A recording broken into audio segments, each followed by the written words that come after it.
Assalamualaikum warahmatullahi wabarakatuh. Selamat pagi anak-anak. Hari ini kita akan belajar untuk tema 2, subtema 1, pembelajaran yang ketiga, yaitu mengenai tanggung jawab dan jenis usaha ekonomi masyarakat. Nah, masih ingatkah kalian mengenai hak, kewajiban, dan tanggung jawab? Hak adalah segala sesuatu yang kita dapatkan. Ada hak makan, minum, mendapatkan tempat tinggal, dan lain-lainnya. Sedangkan kewajiban ini adalah segala sesuatu yang harus kita lakukan. Seperti kita beribadah, kemudian menghormati orang tua, dan lain-lainnya. Selanjutnya, tanggung jawab. Apa itu tanggung jawab? Tanggung jawab adalah sikap dan perilaku seseorang untuk melaksanakan tugas dan kewajibannya. Berikut ini adalah tanggung jawab sebagai individu. Ada tanggung jawab terhadap diri sendiri, terhadap keluarga, terhadap masyarakat, bangsa dan negara, serta tanggung jawab terhadap Tuhan. Untuk tanggung jawab terhadap diri sendiri, ini menuntut kesadaran setiap orang memenuhi kewajibannya sendiri dalam mengembangkan kepribadian sebagai manusia pribadi. Contohnya seperti saat kalian mendapat PR, seharusnya kalian mengerjakannya. Tetapi saat kalian tidak mengerjakannya, Bapak atau Ibu guru itu memberikan sanksi kepada kalian. Nah, dari peristiwa ini, kalian harus bertanggung jawab atas diri kalian yang tidak mengerjakan PR dari Bapak Ibu guru. Selanjutnya, untuk tanggung jawab terhadap keluarga adalah tanggung jawab seluruh anggota keluarga, baik ayah, ibu maupun anak. Seperti contohnya, ayah mencari nafkah, ibu membantu pekerjaan rumah tangga, sedangkan anak bertanggung jawab untuk sungguh-sungguh dalam belajar. Selanjutnya, untuk tanggung jawab terhadap masyarakat, tanggung jawab terhadap masyarakat di sini adalah tugas dan kewajiban yang harus dilaksanakan seseorang dalam kedudukannya sebagai warga masyarakat. Contohnya, semisal ada Pak Edo, dia akan berlibur, tetapi ternyata ada kegiatan gotong royong atau kerja bakti di lingkungannya. Akhirnya Pak Edo menunda untuk liburannya untuk melaksanakan kerja bakti bersama warga. Nah, selanjutnya tanggung jawab terhadap bangsa dan negara. Individu sebagai warga negara hendaknya dapat mempertanggungjawabkan segala tindakannya dan tingkah lakunya kepada bangsa dan negara. Ini contohnya seperti kemarin atlet bulu tangkis. Mereka sekuat tenaga mengharumkan nama bangsa Indonesia dan lain-lainnya. Masih banyak lagi ya. Selanjutnya untuk tanggung jawab terhadap Tuhan. Tuhan itu sudah menurunkan ajaran berupa larangan maupun perintah kepada makhluknya. Nah, manusia di sini ini bertanggung jawab untuk melaksanakan semua perintahnya dan menjauhi segala larangannya. Nah, sebagai warga negara masyarakat, kita memiliki hak, kewajiban, dan tanggung jawab. Tanggung jawab merupakan sikap terpuji yang hendaknya dimiliki setiap individu. Karakter seseorang itu bisa terlihat dari sikap tanggung jawabnya, baik terhadap diri sendiri, orang lain, masyarakat, maupun bangsa dan negara. Tanggung jawab sebagai masyarakat yaitu tugas atau kewajiban yang harus dilaksanakan seseorang dalam kedudukannya sebagai warga masyarakat. Manusia sebagai makhluk sosial ini tidak bisa hidup sendiri. Manusia membutuhkan orang lain dalam kehidupan masyarakatnya. Nah, agar kehidupan masyarakat itu berjalan baik, harmonis, setiap anggota masyarakat hendaknya sadar akan tanggung jawabnya sebagai masyarakat. Nih kalian bisa lihat contohnya di sini ada orang yang saling membantu membersihkan lingkungannya, membersihkan selokan dan melaksanakan ronda kegiatan pada malam hari. Selanjutnya, kondisi geografis Indonesia ini sangat beragam. Ada wilayah daratan dan ada wilayah perairan.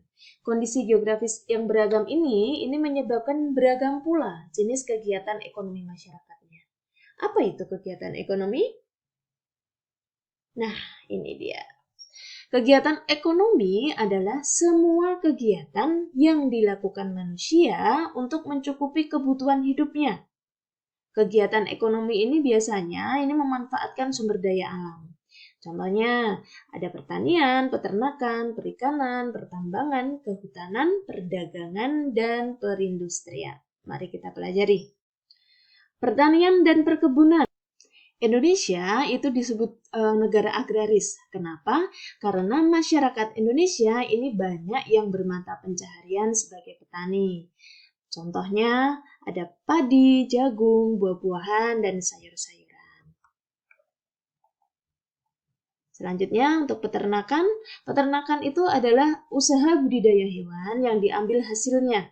Hasil peternakan itu ada banyak, ada daging, telur, susu, diambil kulit, ataupun bulunya. Kegiatan pertanian dilakukan di skala besar maupun kecil. Skala kecil itu seperti perumahan. Kalian memelihara ayam di rumah, memelihara kambing di rumah, itu skala kecil. Kalau skala besar, ini biasanya peternakan-peternakan besar seperti milik pemerintah dan lain-lainnya, ataupun pengusaha-pengusaha besar. Nah, di sini ada peternakan hewan besar, ada peternakan hewan kecil, dan peternakan unggas. Kalian bisa lihat kalau hewan besar ini contohnya ada sapi, ada kerbau, dan lain-lainnya. Sedangkan untuk kambing, kelinci ini termasuk peternakan kecil. Sedangkan peternakan unggas di sini ayam, bebek, dan lain-lainnya. Hewan-hewan unggas. Selanjutnya kita akan belajar perikanan. Perikanan ini adalah budidaya ikan di kolam. Perikanan ada perikanan darat ataupun perikanan air laut. Kalau perikanan darat ini dibagi dua. Ada perikanan air tawar dan air payau.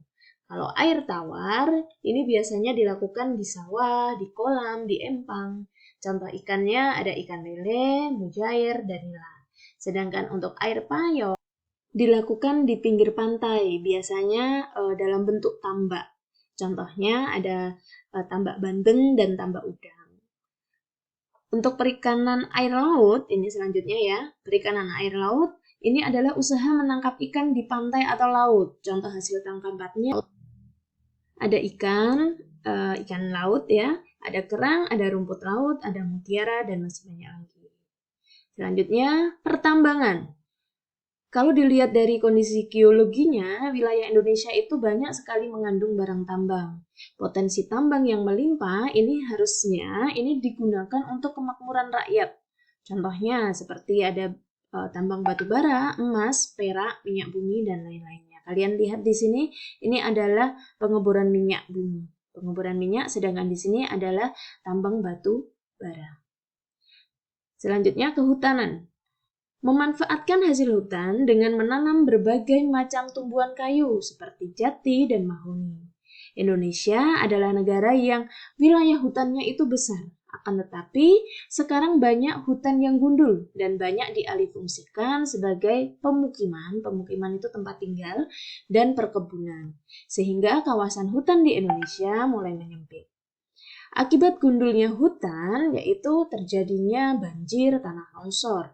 Solusinya bagaimana? Solusinya adalah menghijaukan hutan kembali, yaitu dengan reboisasi dan larangan untuk penebangan liar. Selanjutnya, perdagangan. Perdagangan itu apa sih? Perdagangan adalah kegiatan membeli barang dan menjual kembali kepada konsumen. Kegiatan perdagangan ini tidak hanya cuma satu daerah atau satu negara saja, tetapi juga bisa perdagangan antar negara. Nah, kegiatan perdagangan antar negara ini ditandai dengan ekspor dan impor barang. Apa itu ekspor? Ekspor adalah usaha menjual barang ke pasar luar negeri. Jadi, barang-barang yang ada di dalam negeri dikirim ke luar negeri, dijual di luar negeri. Itu namanya ekspor barang. Sedangkan import barang adalah kegiatan memasukkan barang dari negara lain masuk ke dalam pasar dalam negeri. Jadi barang yang ada di luar negeri dimasukkan ke dalam negeri untuk dijual kembali di dalam negeri. Itu import barang. Selanjutnya, perindustrian. Kegiatan mengubah barang mentah menjadi barang setengah jadi ataupun barang jadi. Kegiatan industri di sini ada 4. Yang pertama ada kegiatan industri rumah tangga atau home industry. Kemudian ada industri kecil, ada industri sedang, dan industri besar. Kalau industri rumah tangga ini pekerjanya hanya 1-4 orang saja. Contohnya seperti industri untuk membuat makanan. Ada orang membuat makanan kemudian dijual, itu termasuk industri rumah tangga. Kemudian untuk industri kecil, ini pekerjanya 5-19 orang. Ini contohnya bisa pembuatan genteng atau kerajinan. Sedangkan industri sedang ini menggunakan tenaga 20-99 orang. Contohnya industri konveksi atau pembuatan baju, ini juga bisa. Kemudian untuk industri besar ini lebih dari 100 orang. Contohnya mungkin pabrik-pabrik, kita bisa lihat ya pabrik-pabrik mereka memiliki tenaga lebih dari 100 orang.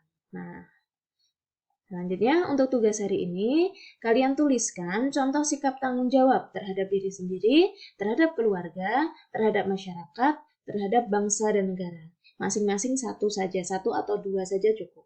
Kemudian, apa yang dimaksud dengan ekspor dan import dalam perdagangan antar negara? Yang ketiga, tuliskan 3 contoh industri rumah tangga. Kalian kerjakan langsung jawabannya saja. Demikian untuk pembelajaran hari ini. Semoga bisa dipahami. Wassalamualaikum warahmatullahi wabarakatuh. Selamat belajar.